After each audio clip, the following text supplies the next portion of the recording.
şehrin ışıkları geceleri deli kimi hatırladır beni sen. Geri gedib gətirməyə küləkləri sənin üçün yanan əmin ürək mənim. Üzerimdə ağırlığı həyatımı ucalaşıb onunla bir yerdə yatıram. Ucalayır xatirələrin yadımı, uçamıram qırıb qolum qanadımı.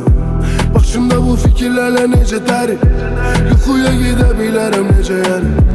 Yata bilmir o da qara gecələr, bağışlamaq ürəyimdən keçir mənim. Bu ayrılıq necə qanım içir mənim, yağış yağır ürəyimin içində.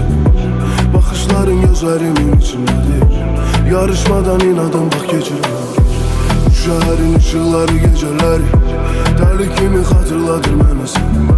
Geri gedib gətirməyə küləkləri sənin üçün yanan əmin ürək mənim. Üzerimdə ağırlığı həyatımı ucalaşıb onunla bir yerdə yatıram. Kurcalayır xatirələrin yadımı, uçamıram qırıb qolum qanadımı. Yadıma salmadan bir ömür ölmədən dözərəm eybi yox. Özümü yormadan, sənə toxunmadan, əlini tutmadan, üzünə baxmadan, yalnız adam məndən daha olmaz adam. Nə olar yaradan, məni sən yaradan qutarıb bu səfər dəli dərdə salıb yenə çıxdılar aradan. Bu ayrılıq necə qanım içir mənim, yağış yağır ürəyimin içində bir. Baxışları gözlərimin içindədir, bağışlamaq ürəyimdən keçir bəli.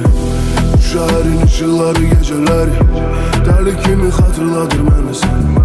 Geri gedib gətirməyə küləkləri sənin üçün yanan əmin ürək mənim.